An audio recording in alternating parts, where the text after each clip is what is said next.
ಆದುದೆಲ್ಲ ಒಳ್ಳೆಯದಕ್ಕೆ ಆಗಿದೆ, ಆಗುವುದೆಲ್ಲ ಒಳ್ಳೆಯದೇ ಆಗುತ್ತಿದೆ, ಆಗಲಿರುವುದು ಸಹ ಒಳ್ಳೆಯದೇ ಆಗಲಿದೆ. ರೋಧಿಸಲು ನೀನೇನು ಕಳೆದುಕೊಂಡಿರುವೆ? ಕಳೆದುಕೊಳ್ಳಲು ನೀನು ತಂದಿರುವುದಾದರೂ ಏನು? ನಾಶವಾಗಲು ನೀನು ಮಾಡಿರುವುದಾದರೂ ಏನು? ನೀನೇನು ಪಡೆದಿದ್ದರೂ ಅದನ್ನು ಇಲ್ಲಿಂದಲೇ ಪಡೆದಿರುವೆ. ಯಾವುದು ನಿನ್ನ ಭಾಗ್ಯದಲ್ಲಿ ಇದೆಯೋ ಅದು ನಿನಗೆ ಸಿಕ್ಕೇ ತೀರುತ್ತದೆ. ಯಾವುದು ನಿನ್ನದಲ್ಲವೋ ಅದು ನೀನು ಎಷ್ಟೇ ಪ್ರಯತ್ನಿಸಿದರೂ ಸಿಗಲಾರದು. ಚಿಂತೆ ಬಿಡು.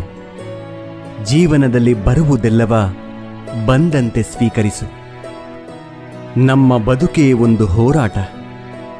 ಈ ಹೋರಾಟದಲ್ಲಿ ನಾವು ಮಾಡುವ ಕಾರ್ಯವನ್ನು ಪ್ರಾಮಾಣಿಕವಾಗಿ